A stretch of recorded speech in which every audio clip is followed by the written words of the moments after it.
Hello friends, today I will show you how to solve one more HackerRank coding challenge called Between Two Sets. So what it says is there will be two array of integers. Determine all integers that satisfy the following two conditions.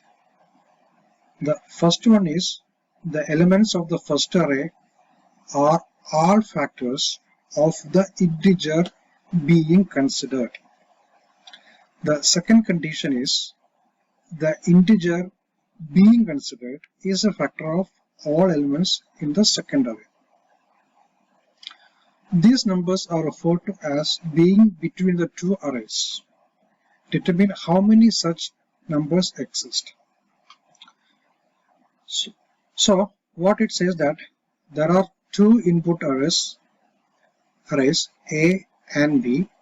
A is having 2,6, B is having 24,36. Now we have the first condition. First condition says that the element of the first array are all factors of that number. Then that number should be divisible by all elements of the second array. Okay, in order to understand this, let us take number 6. I'll show you why we are taking 6 little later. But the number 6, if you take number 6, then number 6 by 2 is equal to 0. It is divisible. Similarly, number 6 divisible 6. So, which is also possible. So, the first condition is passed. Now, we will consider the second condition. Now, we have considered 6 as that number. Now, we are going to check whether can we divide all the elements of the second array by that number. If it is, then we say that the second condition is passed.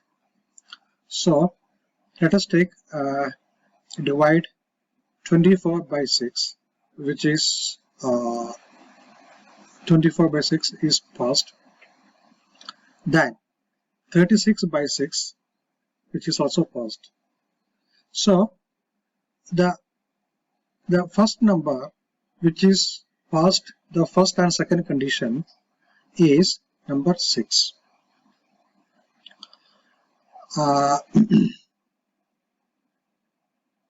Because we cannot take 2, because we cannot divide 2 by 6. 2 by 6 is not 0. I mean, we can divide that. So that is the reason we are considering 6. So the starting number is 6 because that is the highest element in the array, in the first array. Now after 6, what is the next number? We are taking 7. 7 is not divisible by 2. So that is the first condition itself is invalid. Then we are taking 8. We cannot consider 8 because we cannot divide 8 by 6. Simple. So 8 cannot be considered. Like that, we are continuing the number until we get 24, which is the minimum element in the second array. Okay, so basically what we have to do is we have to iterate between maximum number and the minimum number from first array and the second array. Then check each and every number, see whether that number is divisible by the first element of the array, then whether that number is a factor of all the elements in the second array. So that is what we are going to do. So in order to do that, what we have to do is we are using two variables. One is both one or whatever, that it's called both two. So if both one and both two variable are true, then only we say that this condition, that number is passed all these two conditions. Okay, I will show you how we can implement this. First of all, we will sort this array list. Collections dot sort of A, then collections of B, then we are taking the maximum element, which is A dot get of A dot size minus 1. Then we are getting the end element, which is the minimum from the second array. So B dot get 0. Okay. Now we are iterating in the loop for integer I is equal to start I less than or equal to end I plus plus. Then I'm going to write the skeleton of the code. Now we need two variable called both1, which is false, and both2 is false. This is to make sure that that number is a factor in both the cases. If both1 and both2 are true, then we can say that that number has passed all the condition. And we need a counter to count such numbers. Okay.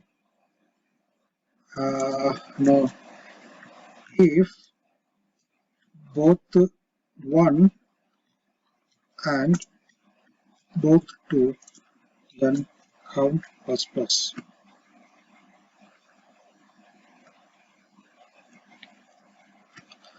Then we have returned the count. So we have written the skeleton of the code. Now we need to iterate the first array. Sorry, the array list. So for let us say n or integer n equal of a. Then we are checking if I is modulus of n, then we say that both1 is equal to true, else it is false. Then we are exiting from the loop. Break. Similarly, for second element, second array list, we say that we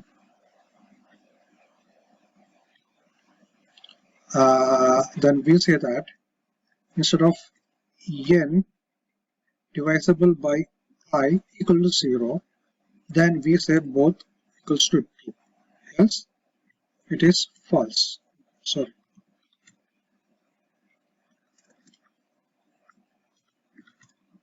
Break. Then also break. Now we don't have to execute this block if both one is failed.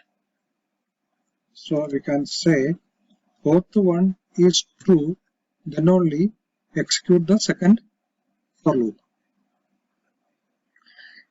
Now if you are getting that condition true, then in both the cases, both 1 and 2, then we are incrementing the count. Then finally we are returning that count. So this is how we are implementing the solution. Now let us run and see whether we are able to get it out. Run the code.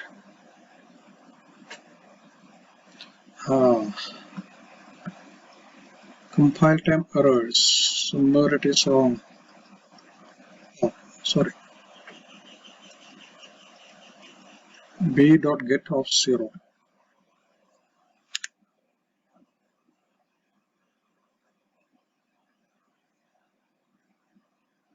Variable start is already defined. Oh my god, it should be end. Sorry. End, then end. Okay.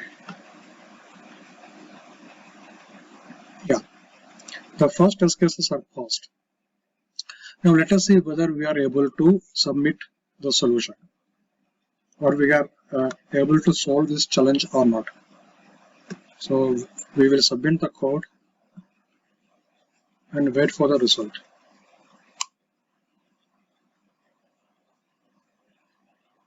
Yeah, we are able to solve this challenge. So we will walk through the code once again. What we have done.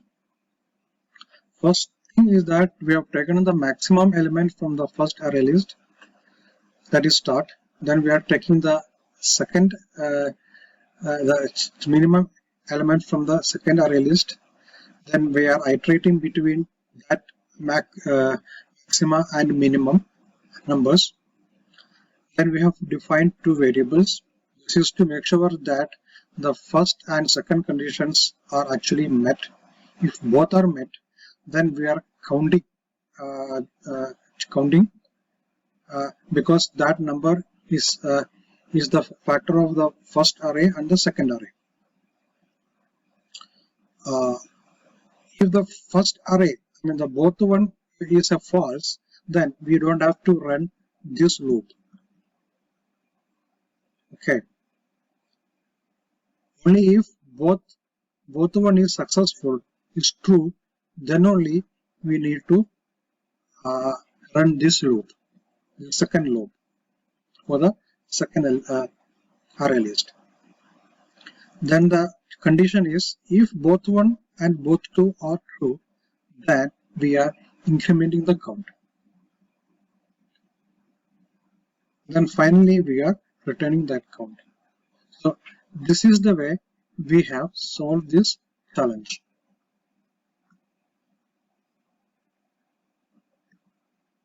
Thank you.